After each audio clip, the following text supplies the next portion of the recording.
Ladies and gentlemen, you're all very welcome along to this evening's event here at the NRW representation here in Brussels. I'm very happy to see you here, and I think it shows that the summer break is over here in Brussels, and we're about to start our event calendar at the representation.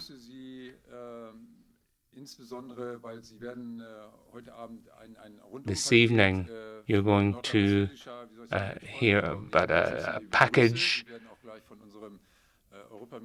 You're going to hear from our Europe Minister, Mr. Leminski. You're also going to hear from a colleague of mine. So you're in good North Rhine-Westphalian hands.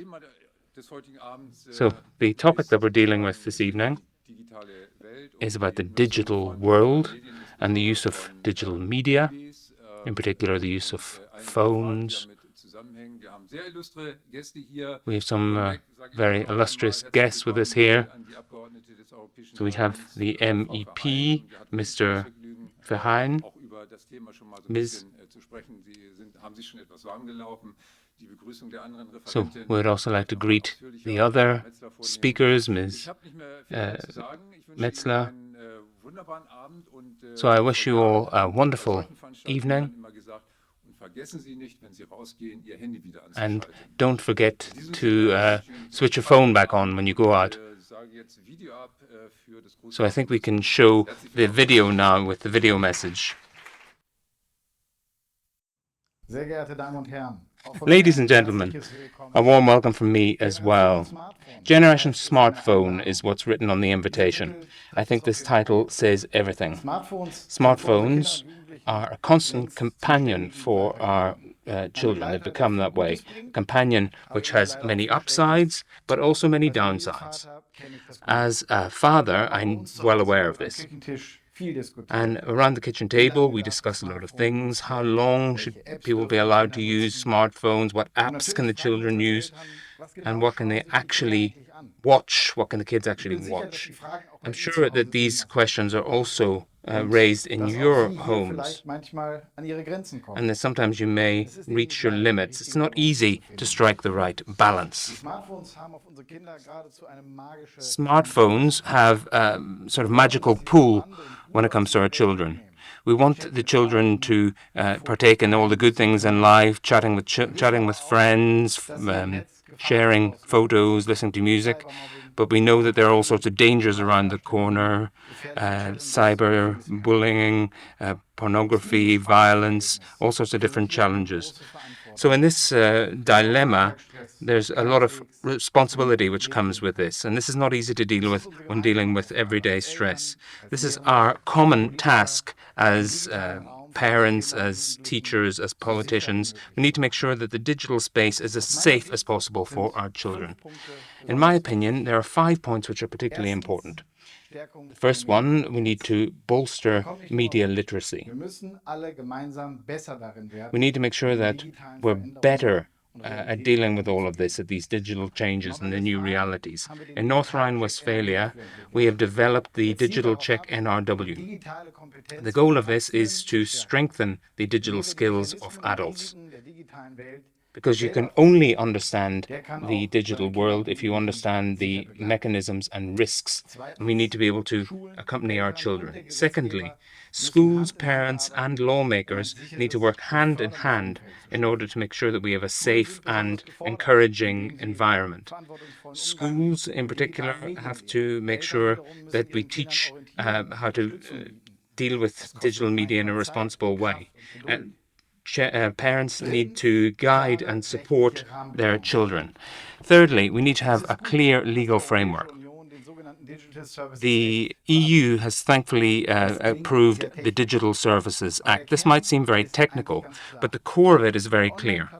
Online platforms must take their responsibilities seriously and must contribute towards making sure that dangerous, detrimental content doesn't gain ground. If the platforms don't do this, then the EU could intervene and put pressure on the platforms. They can also work alongside our media authorities to keep an eye on what's going on. The fourth point, values like respect and tolerance, as well as humanity and empathy, also apply online. And we need to make sure that these values are upheld. This is a huge challenge which faces both schools and parents. Educators and teachers need to be qualified and need to be aware. And the fifth point brings us on to something else. This important topic needs to be dealt with by everyone and needs to be dealt with in a very practical way. Recently, Ursula von der Leyen, the President of the European Commission, made a speech in front of the Strasbourg plenary session in Strasbourg. She vowed to fight the scourge of cyberbullying and to deal with the negative effects on people's well-being. So this is a huge problem that we need to raise awareness of it. And we need to make sure that we take responsibility and give proper education. So we need to deal with this problem together, and that's what we're trying to do at our event today. So with this in mind, I would like to wish you a very productive discussion.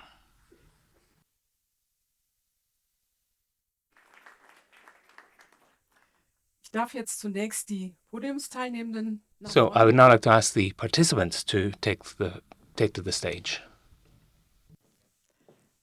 So you can take a seat.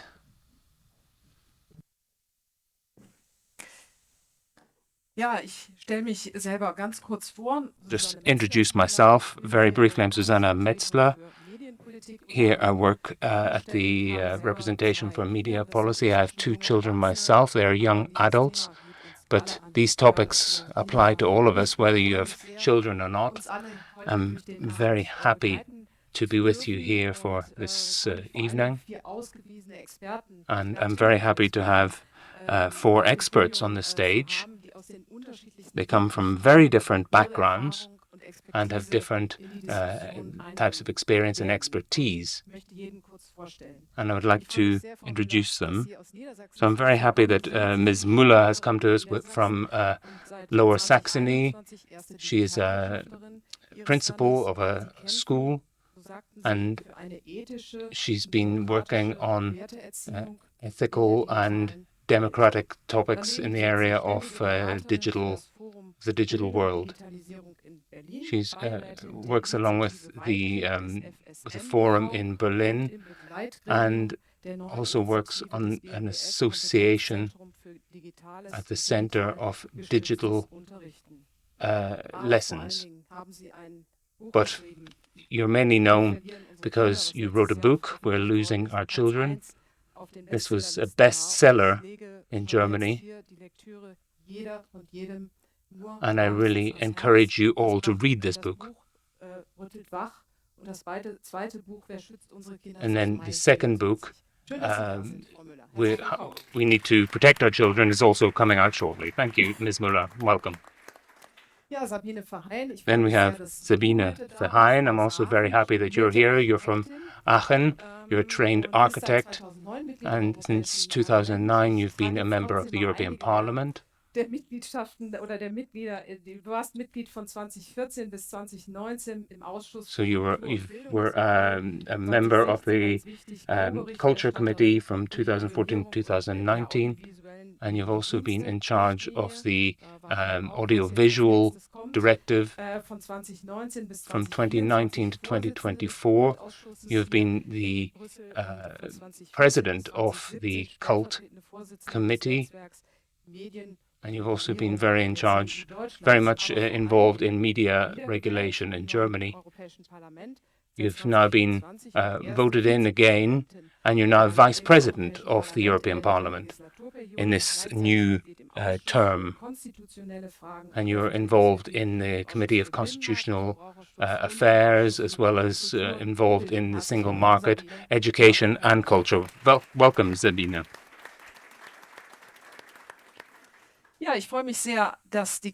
So I'm very happy that the European Commission is represented here by Martin Harris-Hess. You studied in Germany. You're from Rhineland-Palatinate, so it's good to have a Rhinelander here. You have a master in European law and European business regulation. In 2010, you joined the European Commission, but before that, you worked at a telecommunication provider in London. You were also a senior advisor for the British media regulator Ofcom. So you're going to tell us about the DSA, the Digital Services Act. And you're involved, you work for DG Connect, and you're involved in the implementation of the DSA. Welcome, Martin. Then from Düsseldorf, we have Miss Appelhoff with us. It's very nice for you to be here. So you're also from the NRW region. You studied German and political science. You're the leader, the head of the media department at the NRW region, member of the Regional Prevention Council. You've been involved in a number of ethical debates. And you've also represented the region at the Bishops' Conference. A very warm welcome to you. So, first of all, we've all agreed that this whole idea of digitalization won't be called into question this evening. I think that's very clear. So there are opportunities and threats linked to this. So digitalization is here to stay. It's just how to deal with it. So in Minister Lewinsky's words, we heard about some of the threats: pornography, cyberbullying, violence, all these difficult challenges. So the list is endless. There was a report from 2023 and spoke about 7,650 different offences which were reported. So the report talks about problematic content which is on the increase. We're seeing that protection measures are not as effective as they should be. Here we're talking about children. We're not talking about adults. We're talking about children. We're talking about the effects about their physical and mental development. And we're talking about their social development as well. For children, there's no real difference between the digital and analog worlds. Ms. Müller, children are the most valuable and costly gift that we have. In your book, in 2 different places, you say, I work with the most important people in this world. I work at a school. Well, what are things like at schools? Well, I don't know how much time I have this evening.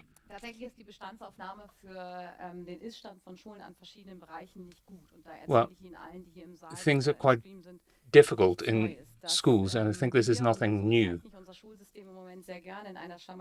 Our school system is in a state of ruins at the moment. The school system is not really working anymore. We're working in a system which has been around for hundreds of years.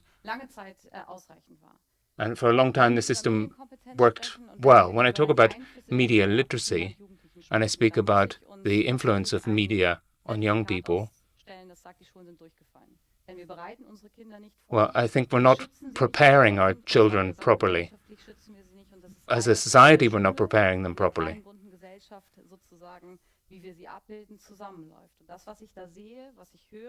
Well, what I see and hear and experience, I find everything quite shocking. The content that children are seeing is shocking. In Germany, in Brussels, or anywhere else in the EU or in the world, we're seeing this. Thank you very much.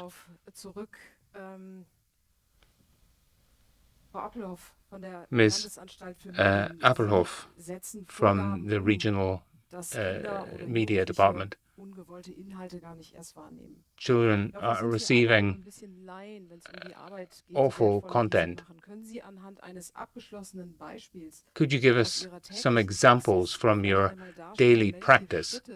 What sort of steps are you taking in order to deal with this content? How can we deal with this on a practical level?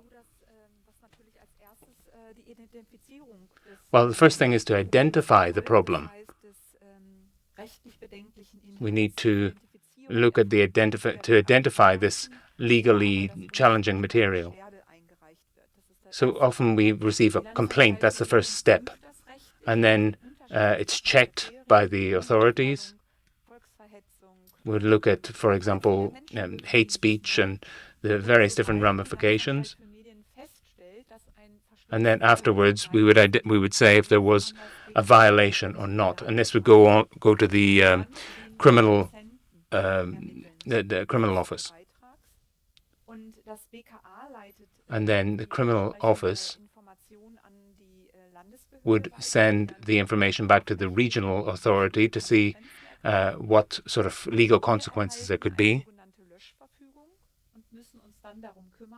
And then we would go to the platform to see if things could be deleted. There could be a deletion order to take the content down.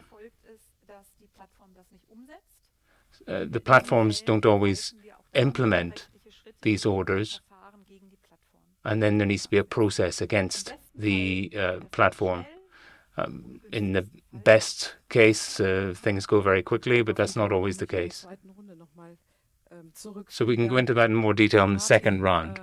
Martin, we've heard a lot about Germany. At the Commission, you're dealing with all the member states.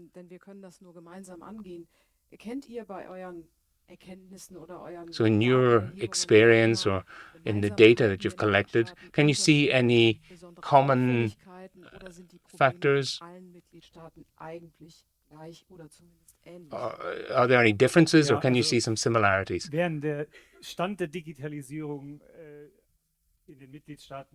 Well, when you look at the situation in different member states, when it comes to digitalization, you can see that there are some differences, but the problems that we face when it comes to child protections are really the same. Children are using the same media, the same use the same apps. So they all face this content. So at the EU, we have to be steadfast in combating this. And we have to think about how things can go beyond borders. It's a very resource-intensive process.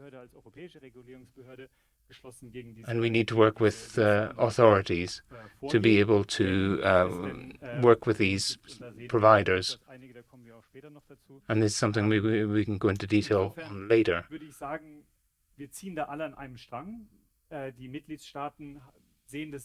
The member states are on the same page as us.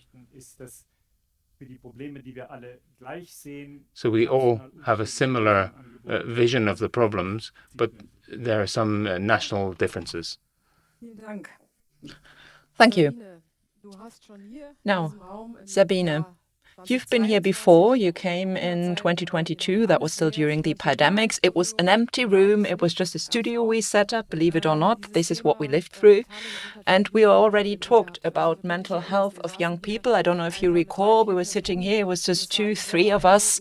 And it was actually quite impressive. I think you can still watch it online on our YouTube channel. There's a teacher, a professor. She spoke about mental health for young people. And it was about a study So the impact of a storm, I'm not sure we can all imagine. It's not the theme tonight, but the risk we're talking about is, of course, much greater with this generation smartphone. And since we discussed it, it's only gotten worse. It's a dramatic situation, isn't it?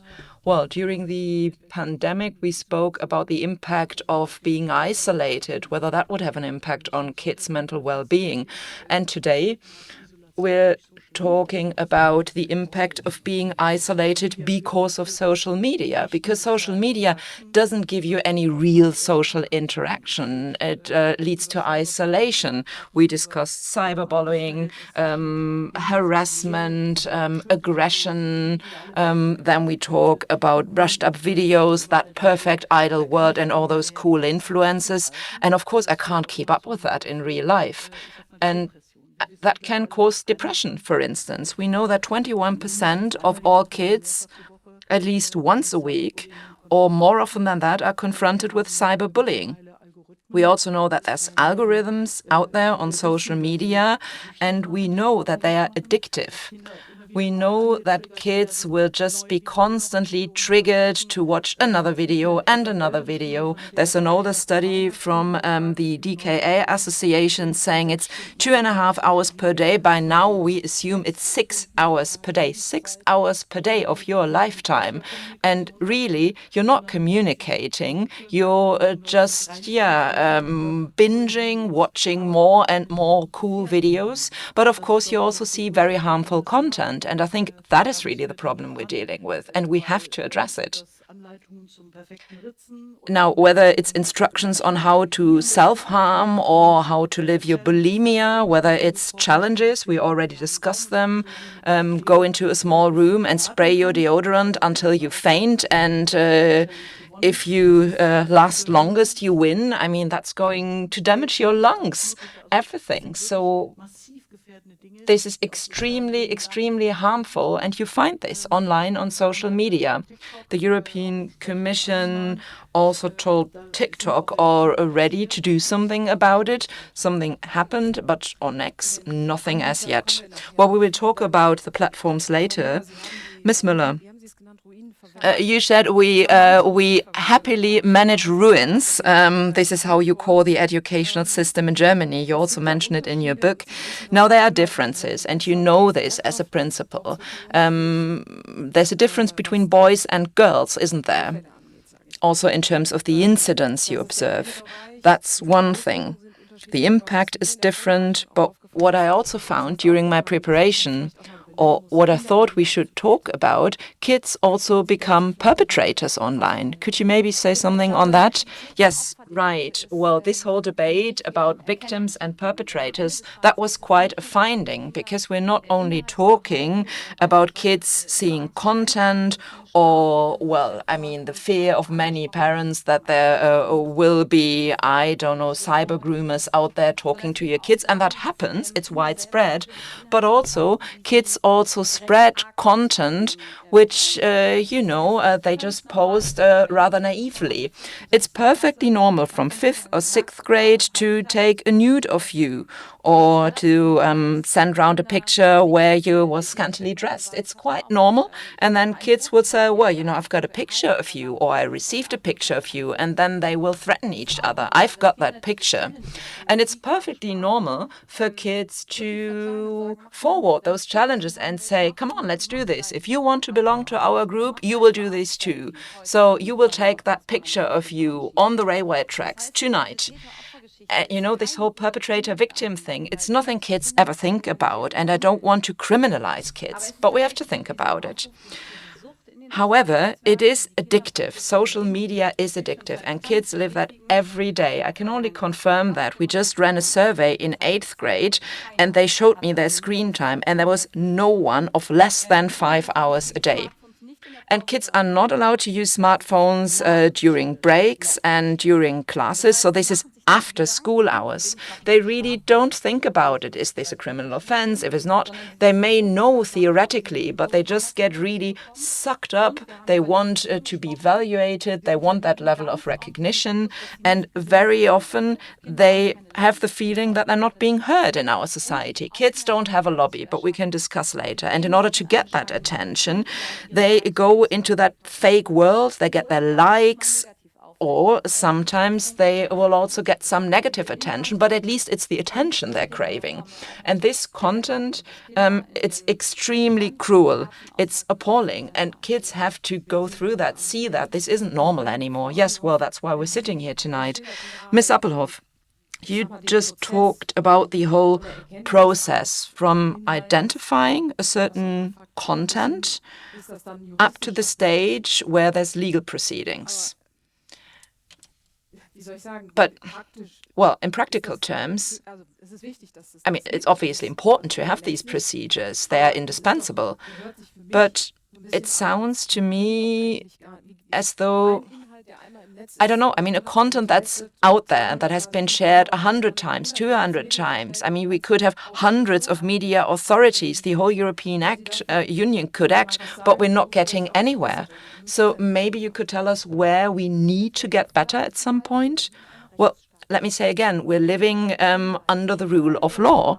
And if there is a content, no matter what kind, if we want to remove it, if we want to ban it, then of course, you need legal proceedings before you do that. This is how it works, and that's the downside also of freedom of expression. So I would just warn and wouldn't advise to skip this process of legal enforcement or to think that it's pointless or that it doesn't make a difference. Because firstly, we can make a difference in what we do and also bring about some change in how platform operators operate. And we also want some court cases. That means that it's easier in the future to push for action in similar cases. That's number one. Number two, also from the point of view of a user, you have to make it very clear. I mean, this is not the Wild West out there. If you commit an offense online, you will also be charged. It's a criminal offense, whether it happens online or offline. I just want to stress this. This is really important. And therefore, it's also important that we've got decent media authorities with decent resources. And we also need a level of monitoring. As media authorities, we now have an eye tool. And every day, this tool scans tens of thousands of pages to see whether there's any offenses, any harmful content there. So the number of proceedings we can start has been on the rise. So it's tough, it's hard work, also for people who have to check all those cases, by the way. Sure, you're not surprised to learn that they also get supervision and support and counseling, but there's no way of getting around it. However, obviously, we can't remove harmful content online fast enough. And besides, it might just happen that you remove content on one platform, but it pops up again on the other platform. I mean, it's endless work. It never stops. It's relentless. But this is also why it's absolutely crucial that we don't just have monitoring and legal action and enforcement, but that we also teach media skills for kids, for children, but also media education and media skills for parents, for teachers, for everyone who supports and brings up children. You can't do the one thing without the other. This is a free society, and this is how it needs to work. Yeah, I think that deserves a round of applause because I fully agree. It's a balancing act, certainly, between all the factors that come into play. Yeah, I saw you twitch, Miss Müller. You can certainly react. Yes, I totally agree. And in North Rhine-Westphalia, I have to admit, they're doing almost better than we do in Lower Saxony. I mean, the media training is great. And of course, we know it's hard work, all the legal proceedings, enforcement, but it's necessary. But at the same time, I'm a practitioner, and I see that we've now got the DSA, that there's more pressure on platforms, but I see kids at school every day. And I mean, it really upsets me. We had a case of a young girl, 13. She died because of that strangulation challenge. She died in her own room. Maybe that didn't make headlines here. I mean, now it's old news already. But there's kids again and again who suffer incredibly. You talked about self-harm. Now, on TikTok at the moment, there's a whole wave of videos where it's really advertised. They tell you which razor blade you should use and how to harm yourself because a certain cut means a certain type of suffering. So yes, we work according to the rule of law, but what do we do with kids on the ground? And I don't understand. I mean, I do, but I don't understand that those contents are out there, that we can't switch them off. I know it's a bit naive, and I know it's not all that easy. But when you see that stuff, and I just spoke to Pascal Arimont, a member of parliament from Eupen, and now self-harm becomes also sort of a sexual practice for grown-up men. There are tens and thousands of followers telling teenagers, now that really turns me on, go on, I'll pay you for it. And it's a growing community. In France, there's a psychologist who published the survey on LinkedIn, and I felt sick afterwards. It's so easy to access that material. And here I see a problem. So we now have a European tool, which I think is unique on this planet. So we've got ways and means, and we're not just talking about banning and barring, but I work with children every day, and we are a digital school. And I think we do have certain media skills and literacy, but sometimes I just despair.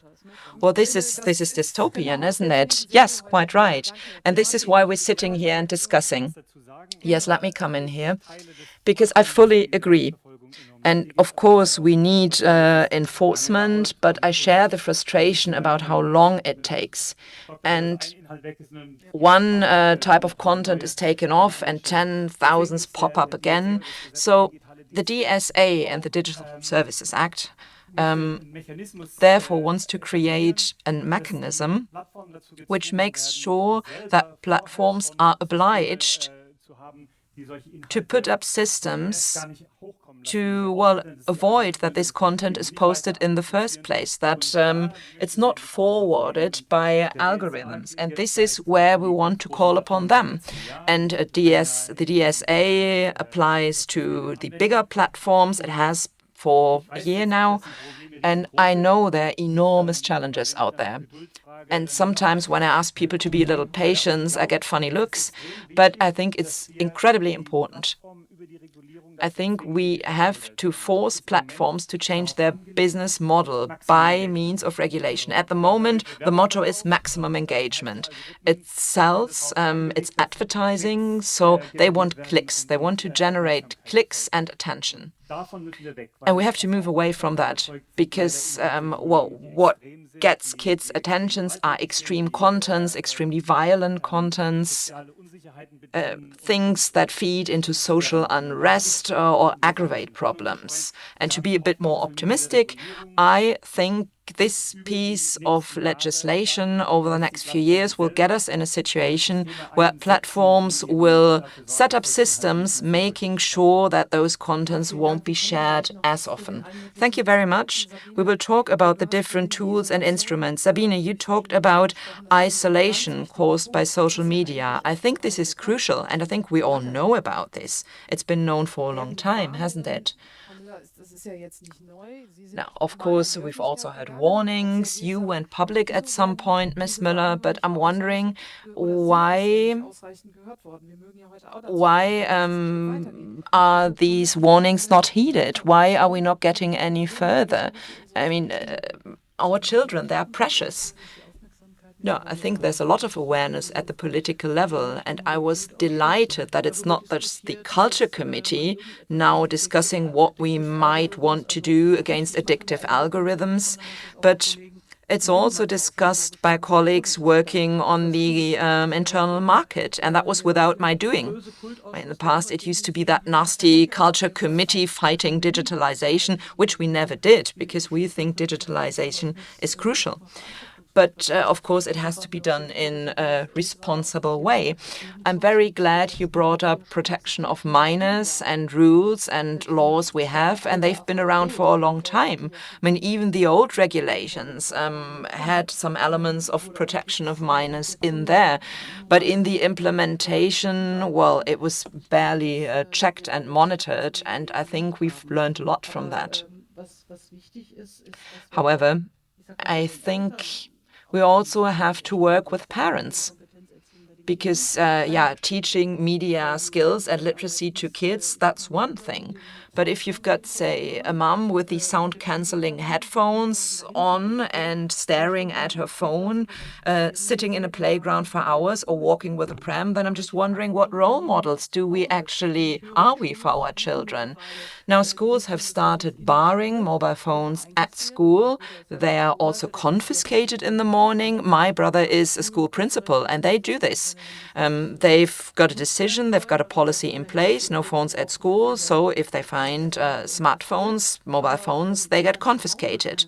But if there's no one checking at home after school, if you don't sit down and talk to your kids, well, I mean, I'm sure we've got very responsible parents here in the room and they want to exchange with their kids, talk to them, engage with them. But even then, you can't be too sure.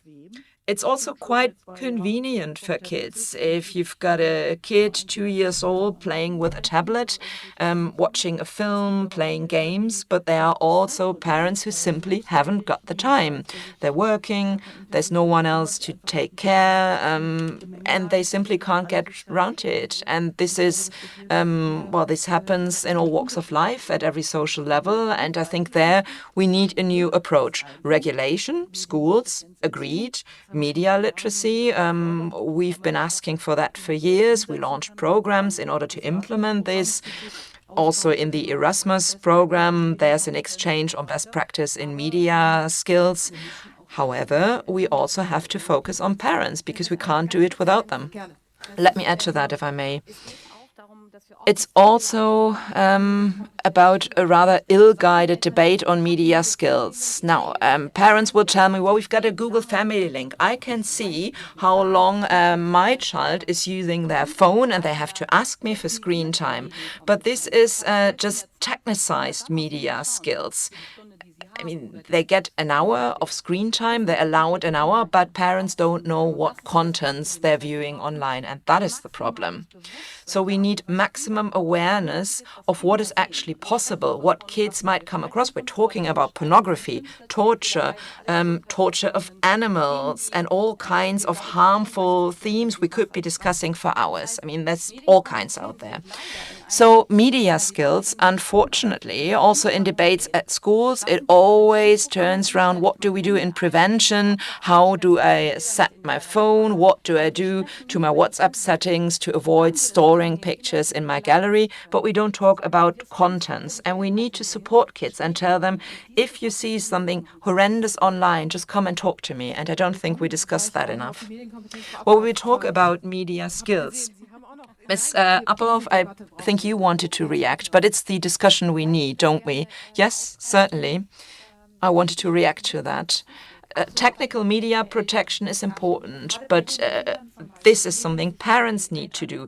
Mediensicher.de, that's a website, for instance, where in very simple terms you get an explanation of how to make mobile phones child-proof, of how to make proof that kids who already have a phone can get access that is safe, so that you control what they access and what they see. It takes a lot of time, it takes an effort, and this is actually a website from colleagues in Stuttgart, and we try to raise awareness. But between raising awareness and this being out there and parents accepting it, using it, there's a huge gap we need to close. That's one thing. And secondly, there's something else I wanted to point out. Kids, teenagers, young people, they want to be online. But we don't give them any appropriate contents out there. Because content suitable for kids, they don't have the financial backing. There are hardly any providers happy to offer content without any adverts, without the whole hype and all those brutal contents. There's no one willing to offer this. There used to be an alternative. There used to be a network for kids.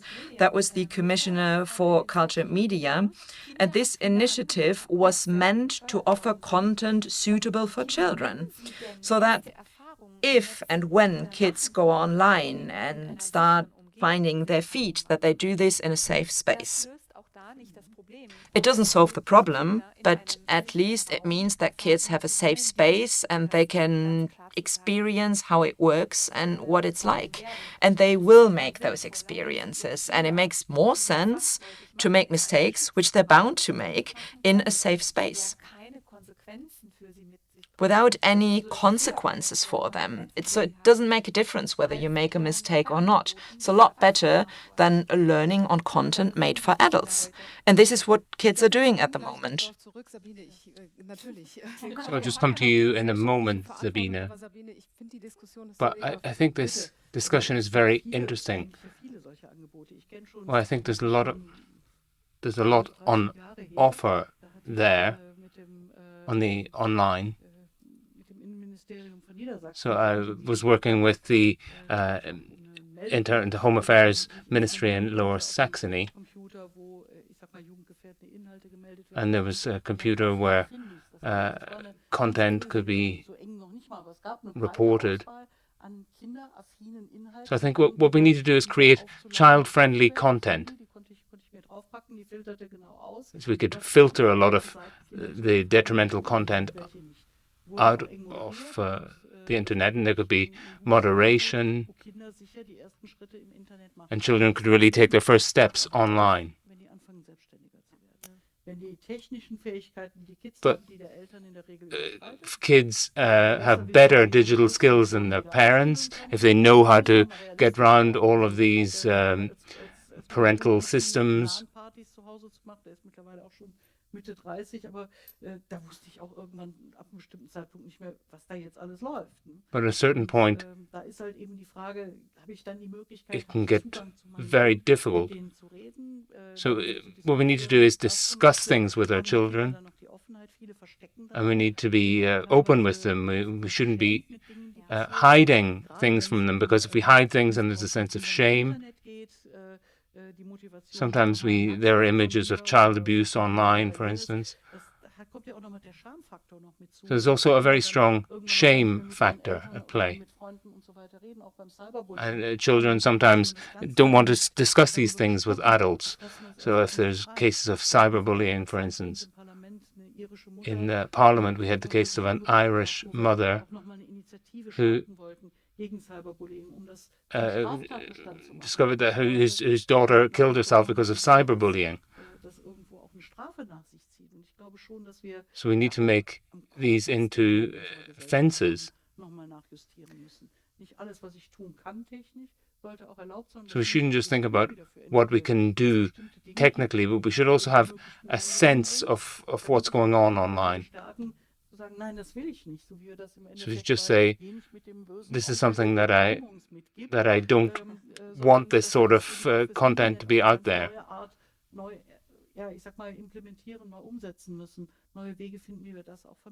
So we need to find new ways of dealing with this as both children and parents. So here we're talking about the social responsibility. So even though we're short on time, I'd maybe like to open the floor up to the public and to see if there are any comments or questions from the audience. So no statements. It's more to do with questions. And if you could just let us know who your question goes to, which one of our panelists you want to ask the question of. Yes, I have here Maria Gerhardt. It doesn't work for now. You don't have to do anything. I think it's the technician who'll do it. No, can't hear you for now. Yes, now it seems to be working. Yes, unfortunately, I can't make any comments. That's a pity, because I have a lot to say. So I have 3 children. The oldest is 12. I hear so many negative things. I hear about so many risks. I think that no child needs a smartphone. I can program. I've learned how to do all this at school, at university, so I'm very technically minded, but no child needs a smartphone.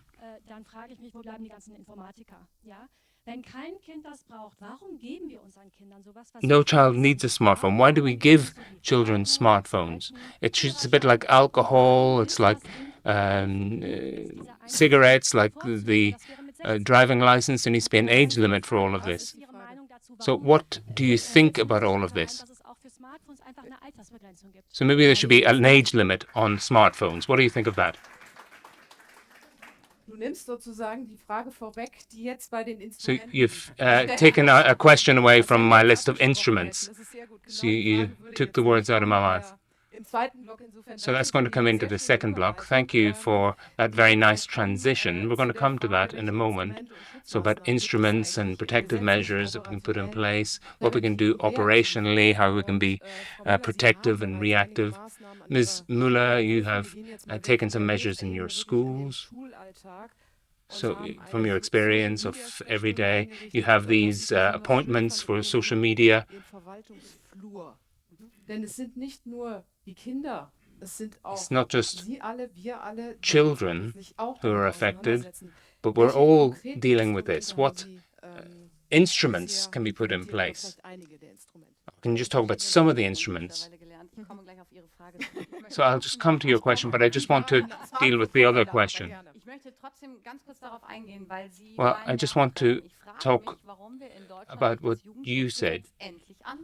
I think that there needs to be youth protection. We need media literacy, but parents need to be more involved. They don't read all the information that they receive from the Youth Protection Service. They just say, oh, well, I trust my children. And they think about the technical limitations. I understand your question.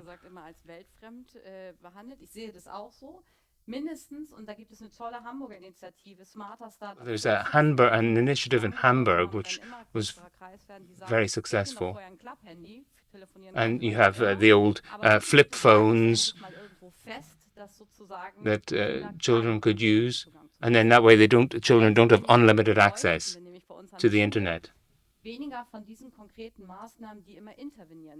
But very few of these measures are actually put in place. The police can be involved. We have the local media who can be involved. We have all these people who are very technically savvy. But we have this system of consultations in which children can come and talk about social media. Children can come when they have a problem on social media. So we have a poster, for instance, in the school. And people can say, oh, yes, I've seen something that really shocks me. About naked photos. If you've sent a naked photo or received a naked photo, you can talk about it. Children can talk to 2 colleagues. Often we can have people with a migration background, for instance. It's in a safe space, and the child can talk very freely. So it's in person.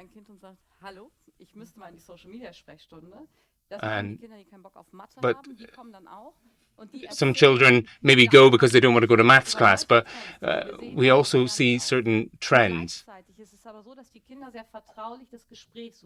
So children come and speak very openly. They can talk to the 2 colleagues,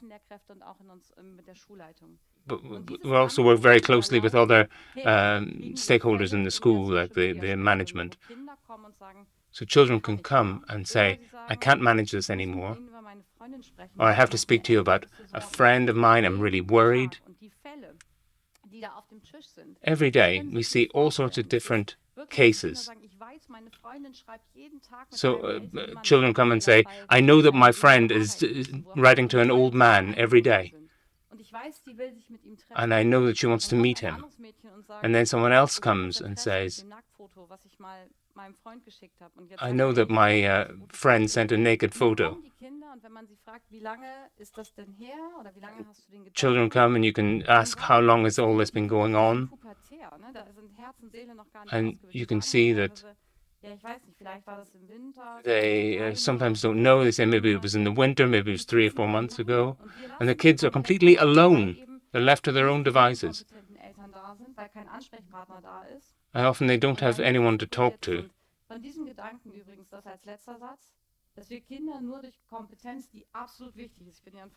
Children have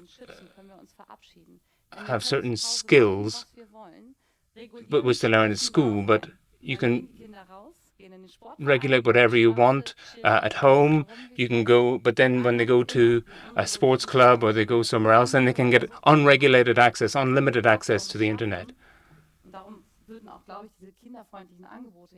I think this child-friendly content is a very good idea, but children are sucked in by this destructive content. So often they don't have anyone at home. It's not to do with their educational level or their social class. It's really much more to do with awareness, and awareness about the implications of the internet. So I'm just asking for a bit of common sense, really, when dealing with all of this.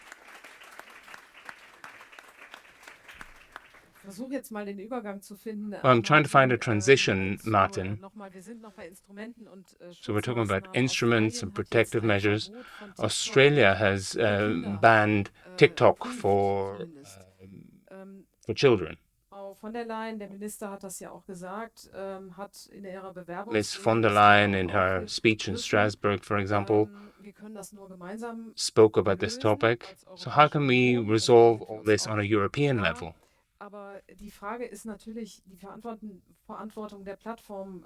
So, of course, the platforms have a role to play. But what can we really do to make these platforms responsible and to take the whole situation more seriously? Well, money is often the answer. Well, what we've noticed with the platforms, well, we've seen that there have been a number of answers through the DSA. 6% of the turnover comes from these platforms. So we're talking about an awful lot of money.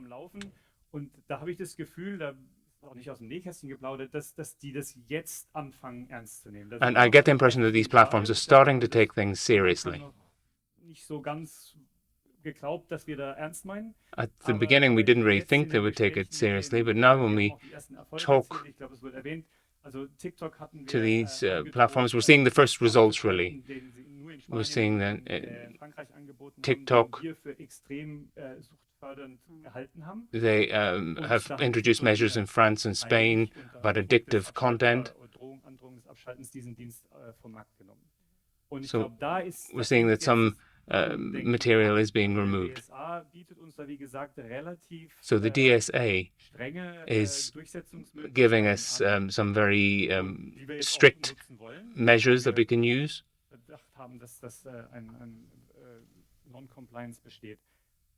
So we can put in place some measures if there's non-compliance.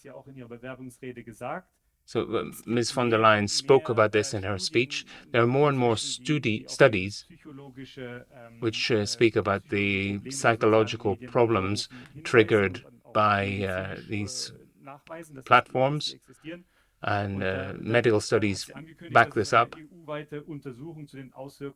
And we also want to have more studies across the EU on the effects on children. So all of this proof will have more information available to lawmakers and national authorities. And Ms. von der Leyen also spoke about the action plan for cyberbullying. And this is something that's going to come into place when the new Commission takes its role. And then the second question about smartphones, I would like to ask you all on the podium about this. So in the European school, we've been dealing with the use of smartphones. It's a highly emotional topic. I have children in the European school, so I feel like I'm affected. Well, there's a new smartphone policy, which come into place last week.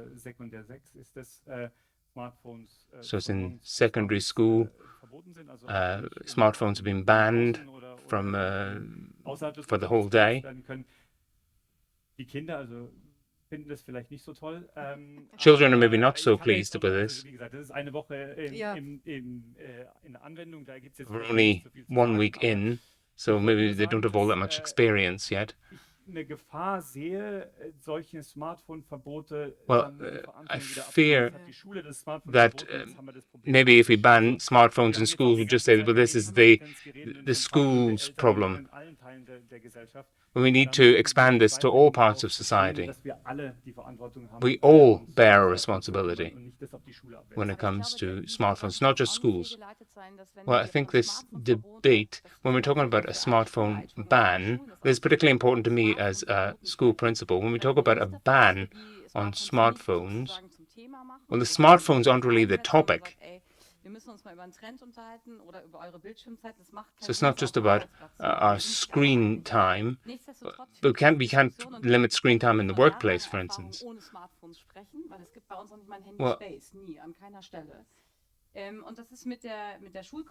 Well, when it comes to the school conference, the children don't like this. They want an explanation about it. They also need to learn how to interact with each other during the break. They also need to learn how to be bored. And they should also move around, for instance. I think it's wonderful when they don't have their smartphones.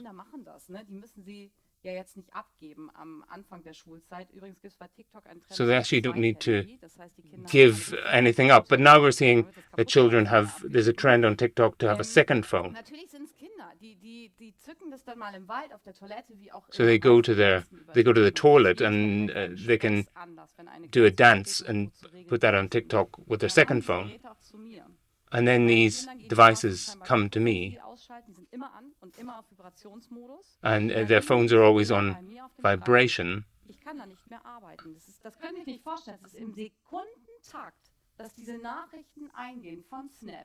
They said that there are photos coming through Snapchat or different applications. They all know that this is banned, but they still have another phone.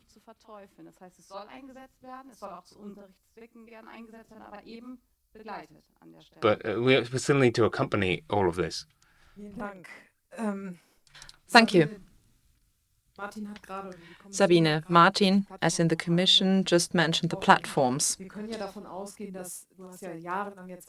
Now, you've been in contact for years with platforms directly, and I wanted to go back to that. I assume that the European Parliament will also agree and go along with this initiative, because you are the political voice of the European Union, aren't you?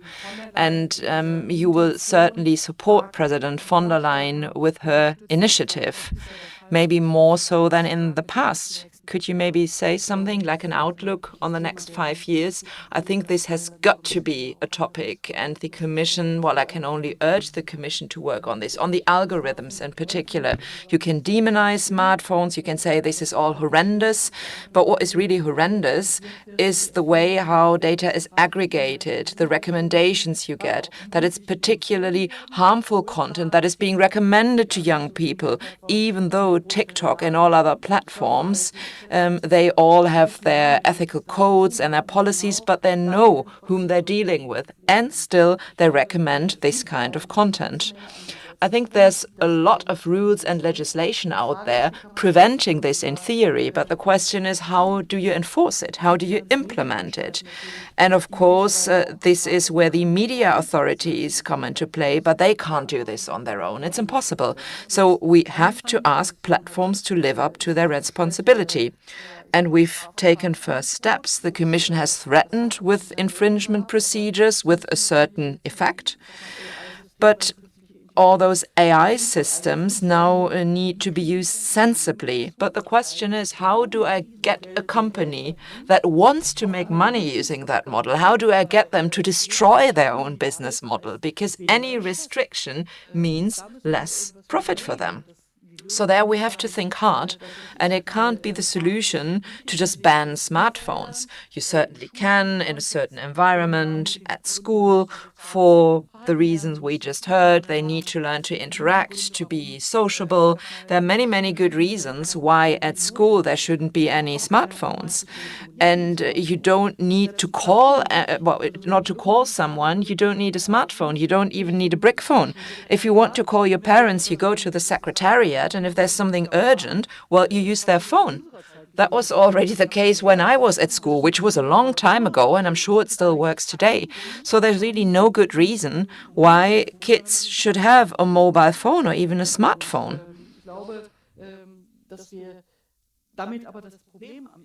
But this won't solve the problem, because they go home, they get their smartphone, and then they spend 6 hours online sitting at home. And this is because algorithms are the way they are, and this is what we need to address. And platforms, regardless of whether they're social media or others, they've always refused to grant access to their algorithms because they say, this is our business secret, this is our core business, no one gets access to this. But when we're talking about youth protection, seriously, it's not a joking matter. There's stuff out there that makes people addicted, and this is not a joking matter either. This has a social impact. I mean, our future is at risk. It is for a good reason that your book has the title, We're Losing Our Children. We're losing a whole generation in terms of their skills, their social behavior, their mental well-being, and it's not the pandemic. It may have triggered it, it may have exacerbated it, but the main problem we're dealing with is social media and the excessive use of social media. And I think this is what we need to work on. And as far as I'm concerned, this can only work by regulating algorithms. That's the only way of making sure that kids don't get triggered again and again. And this happens to grown-ups as well, by the way. I mean, look at the parents. They're completely absorbed into their phones. And even older people, people who've known differently, their phone makes a sound and they will jump at it because you have to check immediately who may have sent you a stupid picture. Yes, maybe you could sign my mental petition for smartphone-free restaurants. I would love it if we could go back to normal there. Yes, I mean, I think we can all see ourselves sitting on a bus or in a restaurant, and we catch ourselves looking at our phone because it's so appealing. Maybe a few words on AI. We discussed it in preparation, and we said, well, this goes a bit too far for our event, but maybe we could have a follow-up event on it. But let's skip the use of smartphones at schools for now, because I think we all agree. But Ms. Appelhoff, I wanted to ask you another question. You've got certain tools you can use, just, looking again at media skills and moving on to social responsibility. Could you maybe explain some of the tools you've got? Because I find them very impressive. They are also quite hands-on, really pragmatic. What are the tools you're working with? Well, there is a certain interface between monitoring and supervision. And our authority has those two tasks. And I think this is quite unusual because we work in both fields. We're a supervisor, but we also, well, teach. And I wanted to refer you to the cyber grooming button, which we now have in, the package of media training we offer. What does it mean? Well, I'm sure you know what cyber grooming is. It means that adults will contact kids online for sexual purposes. And in this case, boys are affected to the same extent as girls. Our regional criminal office has explained it to us. Those perpetrators are just interested in young pre-puberty bodies, so it makes no difference whether it's a boy or a girl. But we also know that there's a huge number of unreported cases, even though we have legal grounds to become active. And therefore, we've got this cyber grooming button. It's very important from 2 points of view. For our media teaching offer, well, we ask kids to report, we encourage them to report, or to encourage their parents to report. And it's very easy. You just use that button. There's a form uploaded, and everything else is seen to by the regional media authority. We check the case, and if it's a criminal offense, we lead it to an office in charge of a crime online, and they immediately investigate. And this is important because this isn't just supervision, monitoring, and enforcement, because we also want to teach kids and young people that they can defend themselves. They're not just victims. It's also a matter of attitude. They need to understand they're not helpless. They don't have to hide. They can become active and report those cases. So that's sort of the overlap between supervision and prevention. And then we also have certain prevention tools to offer. I think for this group tonight and for the topic of phones at school, I think Median Scout NRW is quite relevant. It's run at more than 1,000 schools. And of course, teaching staff has been trained. What's crucial about this project is that students from an age of 14 can consult and advise their peers, especially when it comes to harmful content. Because we know that usually, and especially in puberty, well, young kids don't really want to hear advice from teachers and from parents, do they? So they place more trust in their peers. So it's an extremely useful program.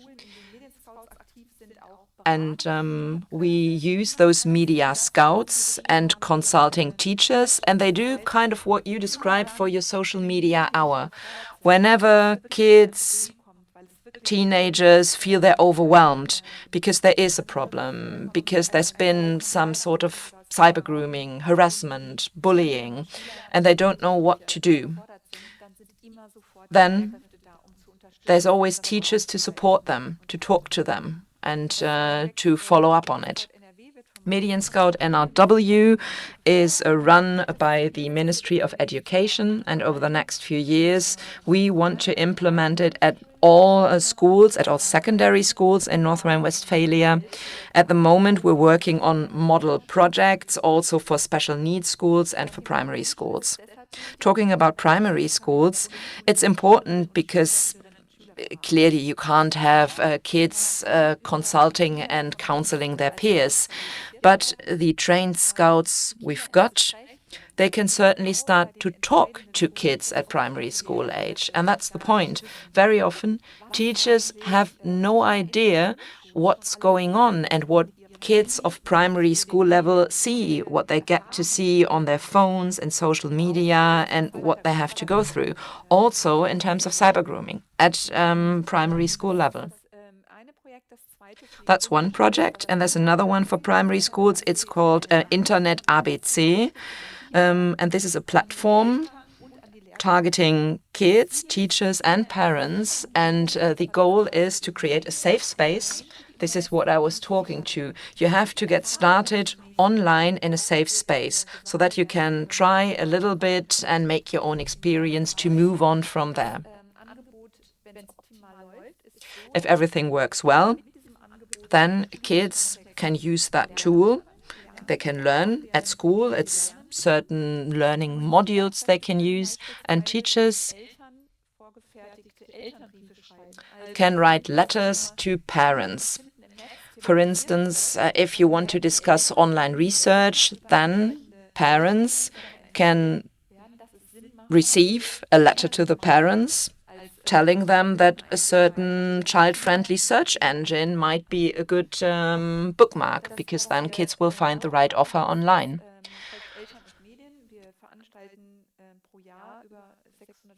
We also run more than 600 events for parents in the evening and online, and there can be up to 1,000 parents taking part.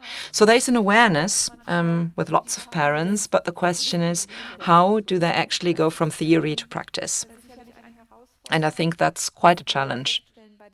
We also find that more and more parents are now in a situation where they're teachers and students at the same time. They have to educate and they learn, because students are early users. Whatever pops up online, well, teenagers will know it before their teachers, before their parents. So really, parents, well, they have to raise awareness with their kids, but in a way that enables them to, well, make sense of what they see online or turn to their parents in order to talk to them. And if I may just add one thought, the Internet ABC, as in the online alphabet, allows kids to send questions to us. And if teachers can't answer their questions, if they have concerns, they can do this online. There's a moderator, it's all well organized. And we simply know that kids need this kind of advice and consulting. There's also a project called Zebra.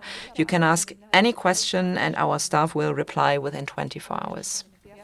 Of course, also with references, links, tools from third parties. So we try to cover schools, but also the home with all the needs and the need to raise awareness if parents feel the need to learn. I just wanted to praise you because I think North Rhine-Westphalia is a shining example for media skills and media education. And I got to meet some media scouts during a panel discussion, and it's great. They really know what they're doing. And merchandising is also an important part because they've got their hoodies, they feel cool as a media scout, and kids also want to have that role. And I think it would be great if Lower Saxony copied everything that's working well. We're talking about Germany's federalism, let's not go there, but I think this is a shining example. And at the same time, I worry about the inequality of opportunities because we're talking about the parents who sit and think and join an initiative and think about smartphone usage.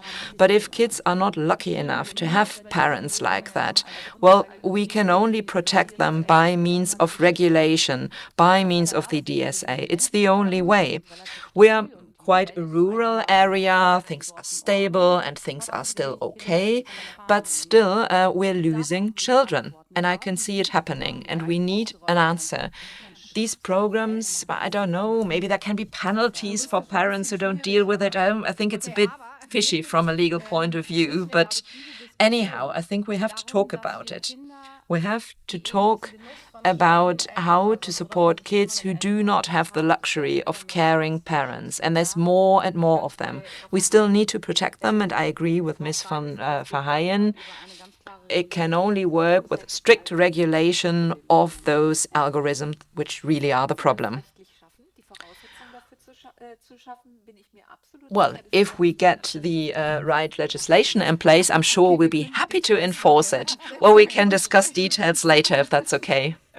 Wir sind eigentlich, oder nicht nur eigentlich, schon mitten im dritten Block der gesellschaftlichen Verantwortung. Well, that brings us on to the third block about social responsibility. Well, this social problem, it's not just about media skills. We could talk about all sorts of other areas as well. We have the parents, stakeholders who are also responsible. You have aunts, uncles, grandparents. You have all sorts of different people who maybe also use smartphones.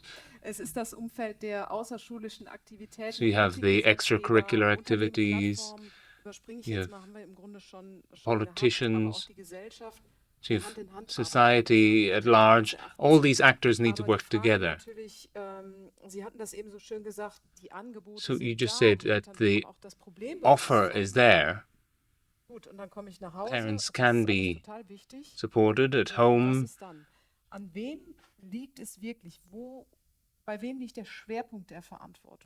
So who's really responsible is what I'm trying to get at. Is everyone equally responsible? So I really want to know who's truly responsible.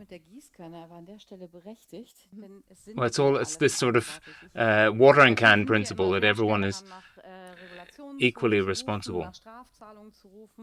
So we can talk about involving schools, making people punishable in different ways. Well, it takes a village to raise a child. It's not just one person. But what happens if I don't keep an eye on my child and keep an eye on what he or she is doing? Das geht natürlich da los, wo man immer noch mit seinem Säugling hingeht. Und das ist in der Regel der Kinderarzt. Geht in den Kindergärten, weil das geht bei der Polizei. What happens from the early years? How do you keep an eye on your children? So what if you don't keep an eye on what they're doing on the internet? Of course, we need politicians, we need teachers, we also need the church, for instance, the moral aspects of this sort of behavior. So you need to have young people, you need Gen Zs on board. Just tell people to be careful with their use of smartphones. I think the worst argument that we sometimes hear is, well, I don't have any children, but we're all responsible. We're all responsible for this next generation.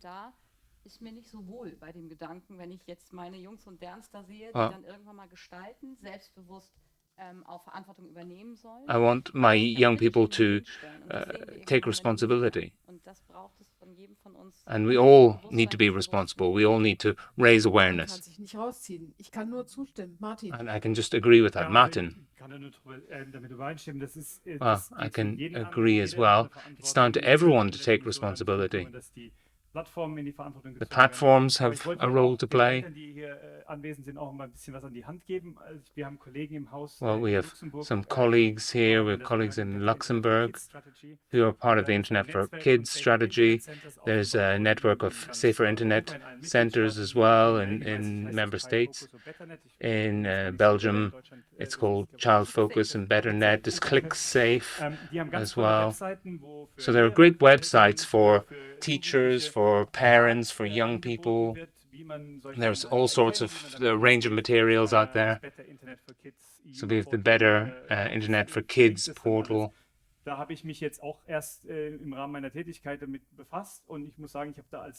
I've had a look. I had a look at the parents' part, for example, and I learned how to speak to my children. I think communication is a key part of all of this. But unfortunately, children don't necessarily come to us about this. So we need to build up this sort of relationship with our children about and to be able to talk about cyberbullying, sexting, to make sure that our children aren't ashamed to talk about these topics. That is a very important aspect there that is often getting lost. We were raised in a different way, my generation. Sabine, how do you see things? We can't just turn a blind eye. Everyone's responsible. Politicians are responsible. So we have an overall responsibility. Sometimes we get this feeling, well, we don't want to annoy our children.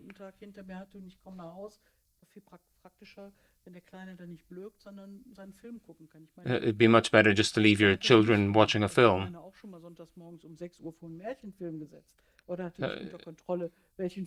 Sometimes people can control the types of films that their children watch. But there's a study now from Japan that children from 4 years old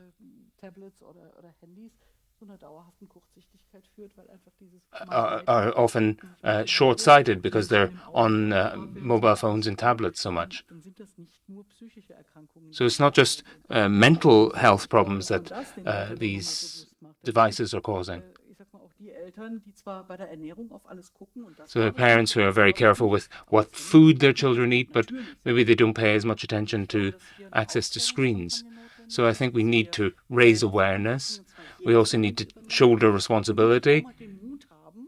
And we also need to be brave enough if we see a mother with her child and the child is looking at a device, maybe to say something.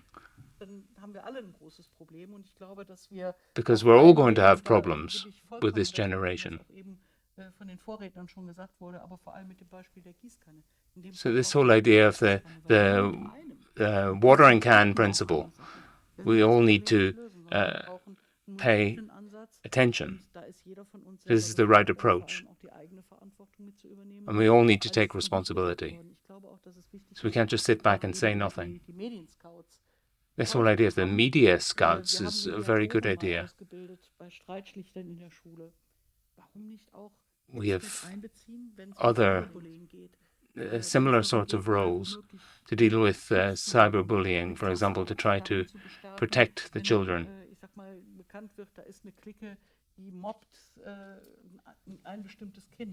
So if a child is being bullied, maybe other people could step in and support this child, and that would make the children, the bullied child, stronger. So people need to take responsibility for others as well. So I think there's a social responsibility on the whole. So I want to talk about the ethical issues. Maybe we could just ask another question.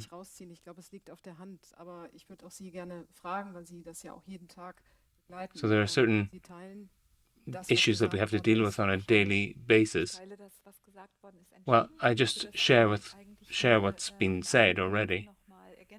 I'd just like to add something else. Well, with all this inappropriate content, what we're seeing is that there's a communication breakdown.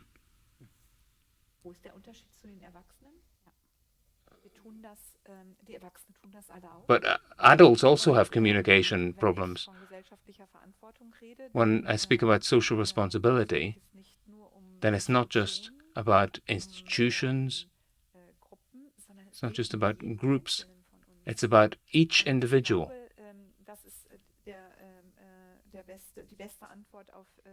I think this is actually the best response to these sorts of problems. As adults and as children, as young people, we all have to try, we all create a world on social media. And that creates addiction. Many of the phenomena that we've been spoken about are similar for adults.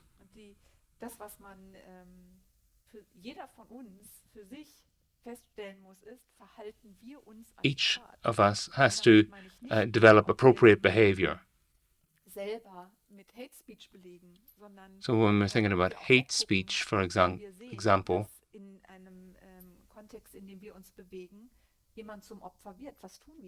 well, we need to think about what happens if someone we knew was a victim of this sort of hate speech. How would we behave? So we could all be a victim of this. So we need to think about the affected person. You could also go on to the website of our regional media authority, for example, and you could send the link and tell a person who's involved in this sort of behavior to take responsibility.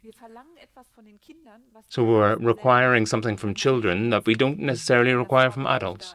And there's no role model function anymore. Thank you very much. Sind wir bei dem Thema, Well, Sie haben es auch in Ihrem Buch, finde ich, sehr in schön your book, angesprochen und you die spoke about ethische Orientierung, ethical digitale guidelines von Werten. online. Der Minister hat's angesprochen, You spoke. The Toleranz, minister also Respekt, spoke about values, Mitgefühl, tolerance, Empathie. compassion, Aber ich empathy, meine, wenn respect. du im Wahlkampf vielleicht erlebt During hast, dass your genau all electoral diese Dinge, campaign, ich nehme mal, das ist noch you nicht so lange her ist, probably gerade schon im experienced Alltag von this. Erwachsenen nicht funktionieren.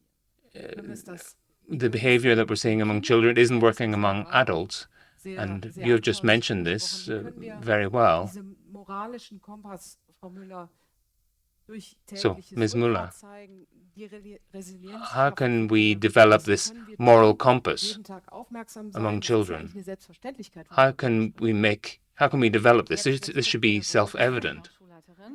Well, this is relevant to my role as a principal. Und der hat für mich meinen Leitsatz geprägt, nämlich Erziehung ist Beispiel.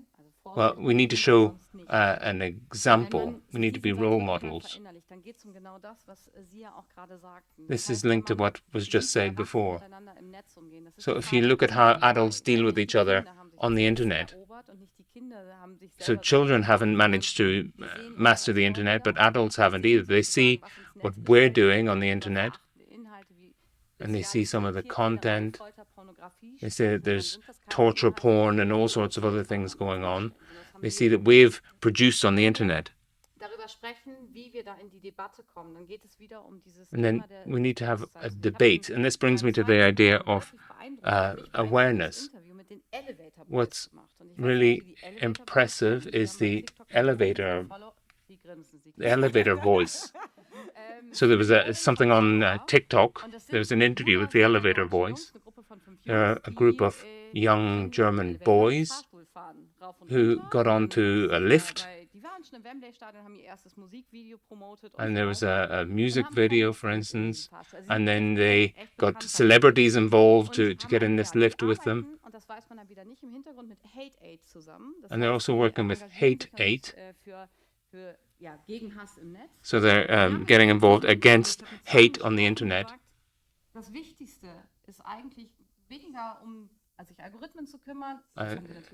They're not trying to deal with algorithms or AIs.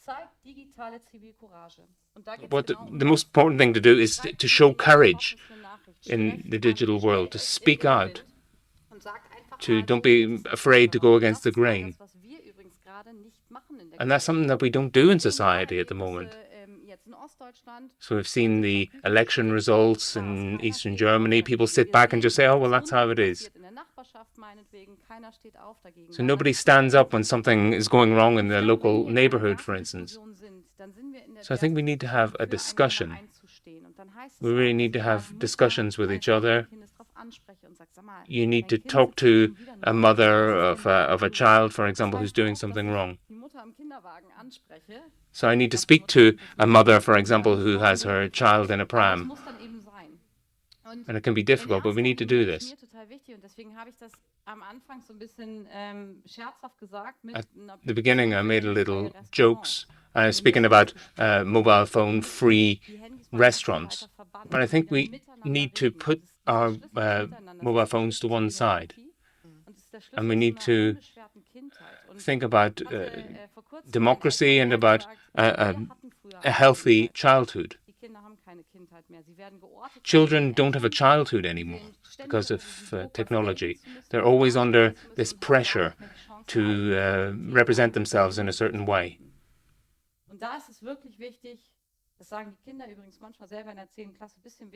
So in grade 10, for example, they said it would be great to have... I speak to them and I say it would be good if they used their mobile phones less. And we're trying to get them involved with conversations. This is something which is incredibly important. And this is something that can be done all over Europe. And this is something that could be achievable. Well, that almost brings us to the end. That was a nice conclusion. So we're not quite done yet. Sabine, about digital ethics. Do you have anything to say? A couple of words? Well, I think a lot has been said already. What I said at the beginning, we need to think about our inner compass, not just about the digital world, but in general.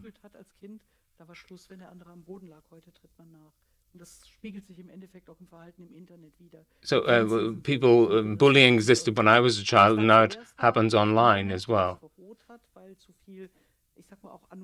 So things are too anonymous on the internet. This is the problem. So we've seen a huge increase in this type of bullying.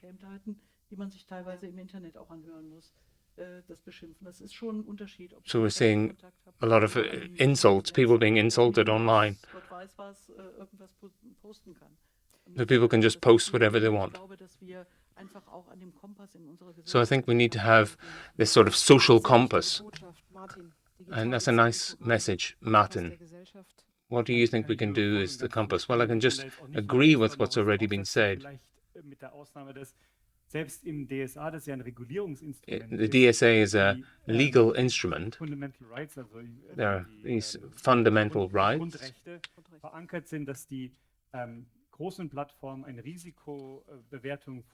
So these platforms jeopardize these fundamental rights to some degree. And we are really trying to implement these fundamental rights. You're really at the heart of democracy, and that's what Europe is all about. Well, democracy, skills, media literacy, these are key concepts. And if we don't deal with this topic, then we're jeopardizing our democracy. And then the second aspect. So I wouldn't talk about digital ethics, but I would rather talk about ethical fundamental principles. We want to bring those over into the digital world. Well, I hadn't planned on having a closing remarks, but it was all so good. I'm just wondering if we have any questions. Christina, we could ask for one question. So no statements, but just introduce yourself briefly and say who your question is going to. Well, my question is to the gentleman from the Commission. Cars, diesel engines, for instance, have hugely negative impacts. An der Börse 20 Milliarden wert gewesen, jetzt sind wir bei 1250 Milliarden. Die monetisieren die Zeit, die die Kinder da am Handy verbringen. So you're making money out of these, out of all of this. The money is being made from diesel engines, but money is also being made from children on the internet. So could you introduce some sort of tax, like we tax fuel? Could we try to tax these platforms in some ways?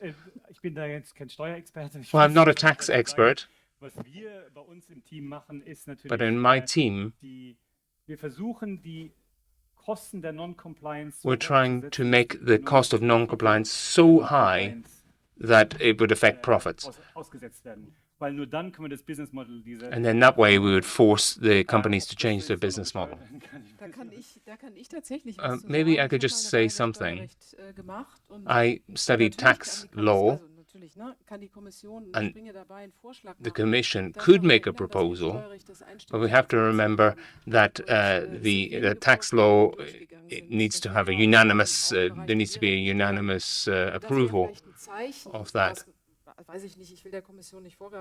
I don't want to give the Commission ideas, but I think this sort of these sorts of differences, this sort of approach would be better than tax. So there needs to be a unanimous approval, as I was saying, and that's the problem. And some countries don't want to annoy the big providers like Ireland with Apple or Luxembourg with Amazon. So I'd like to thank you all. So I advise you to check out Digital Check NRW that the minister mentioned. You can go on to digitalchecknrw.de. It's really amazing what we don't know. I would like to thank all of you. I'd like to thank the audience. It was a very interesting presentation. I'd like to thank you very much for being here. So a very warm thanks from the NRW representation. Thank you very much.